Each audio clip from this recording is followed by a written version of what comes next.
Hello, my name is Karen. After years of practicing yoga, I decided to take my yoga teaching training to create a business focused in helping women survivors of sexual abuse.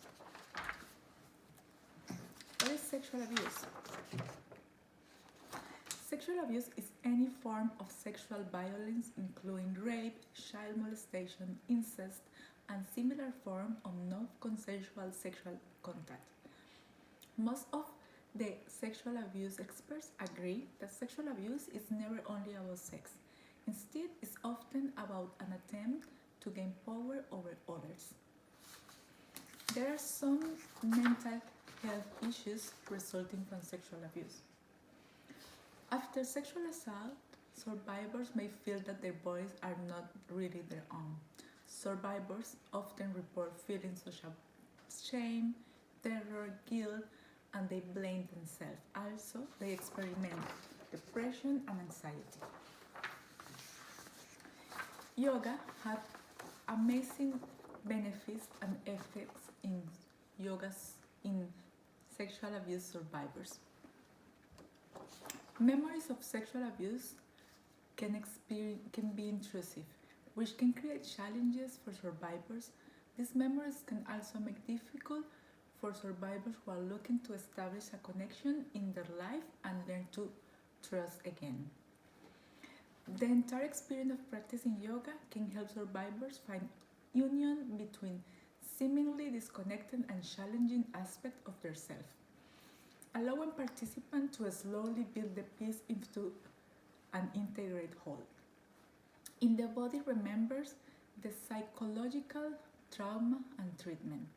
Rothschild recognized the need of therapy and consist help of people that can provide help to the persons with.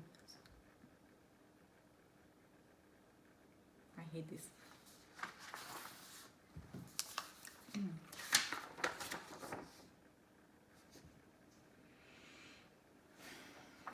Hello, my name is Karen. After years of practicing yoga, I decided to take my yoga teaching training to provide a service for women survivors of sexual abuse.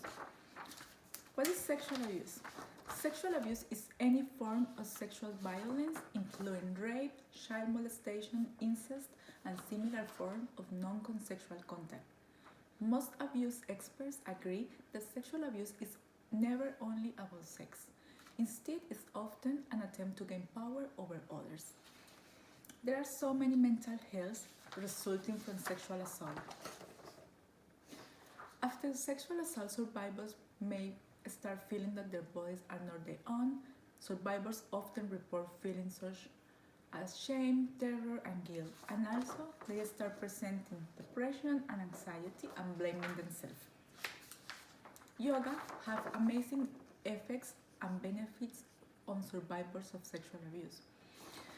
Memories of violent sexual experience can be intrusive, which can create challenge for survivors. These memories can also make it difficult for survivors who are looking to establish a connection in their life and learn how to trust again. The entire experience of practicing yoga can help survivors to find union between seemingly disconnected and challenging aspects of the self, allowing participants to slowly build the piece into the integrated whole. In the body remembers the psychological trauma and treatment. Rothschild recognized the need for therapy to consist of helping people to stay in their bodies and to delve deeper into understanding these important body sensations. Yoga focus on self-acceptance, provides survivors with tangible benefits that will become noticeable through their practice. This gradual integration can be transformational and healing for survivors of sexual violence. They can start finding connection between mind and body. They can start having self-acceptance and self-confidence.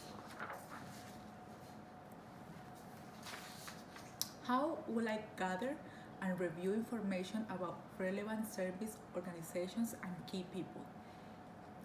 Gather information through Centers Against Sexual Assault in Victoria, Sexual Assault Crisis Line, yoga practitioners, and information through industry like Women Health Center and Police Line. To review information, I can work with this potential collaboration. I think it will help me to understand how to approach the customers, in this case, how to provide a safe and comfortable space to women survivors of sexual abuse. Also, providing the organizations with new service to support these women. Understanding that my target are women from low income to middle class, I think working with non-profit organizations and profit organizations is equally important to start a long-term relationship, and that I can offer my service in exchange of training about sexual abuse support, community support, also volunteering in events that they create. They can offer to my business the appropriate training and network to reach more customers and connect with more organizations focused in the same service.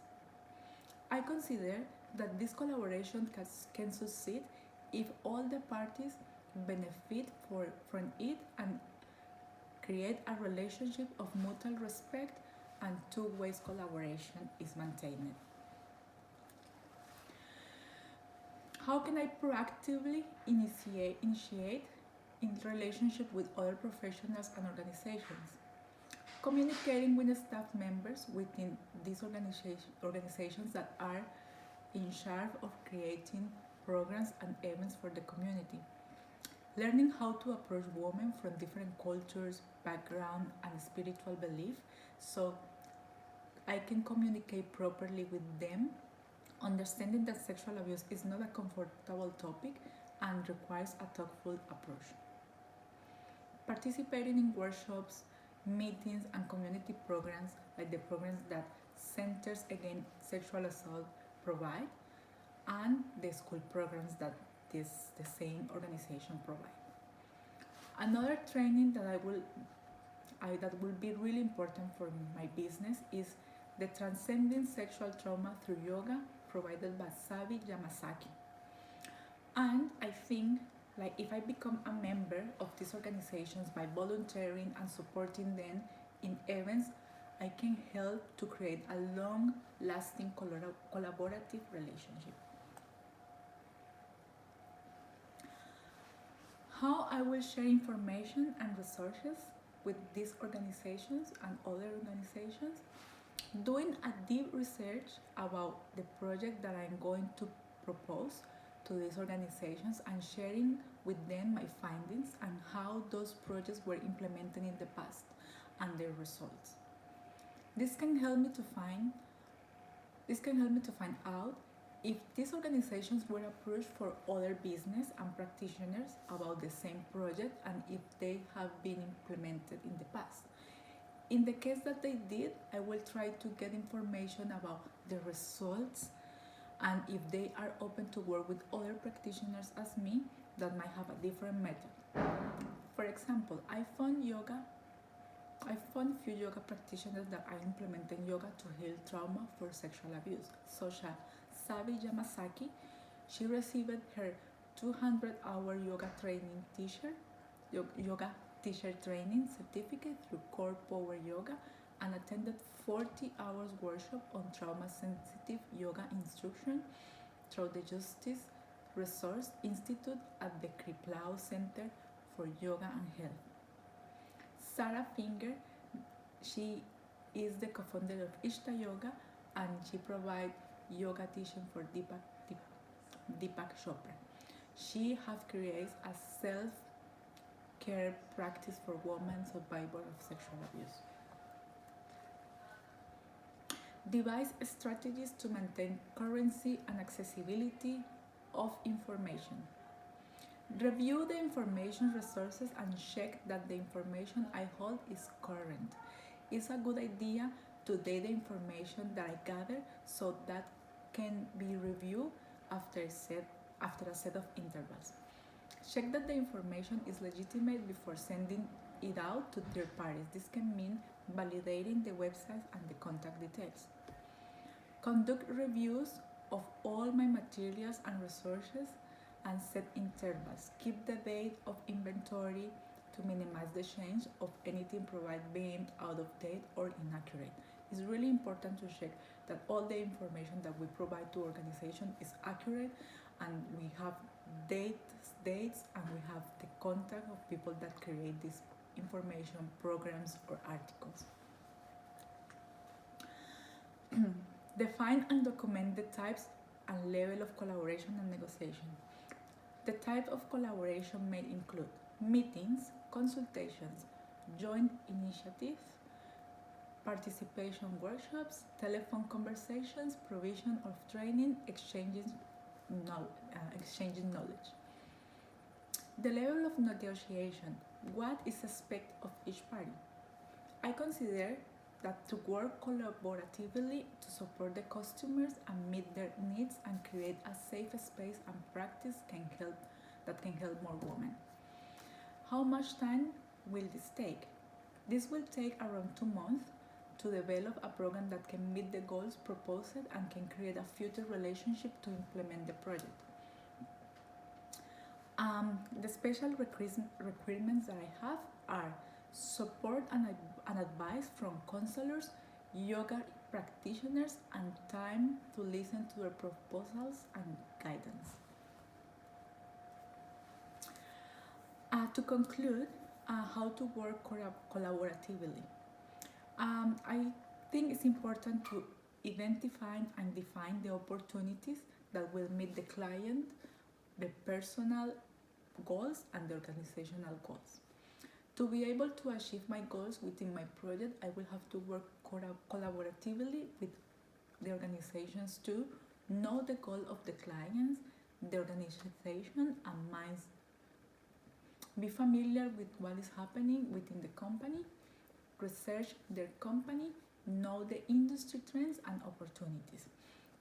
All these aspects will help me to find these collaborations and these partners that can provide me with all the materials and all the support to keep my project going and to implement a real conscious and a real appropriate practice and a real service that can help these women that are going through these difficult times, because so many women they, when they have been abused in their childhood, they just block those memories, but when they start growing up and where they are in their adult life or they get married, they start having these flashbacks and they don't know how to heal this, and sometimes they are so ashamed to admit that happened to them and they don't want to talk, but maybe they feel good by doing a practice like yoga and healing their body and healing their mind. Thank you so much.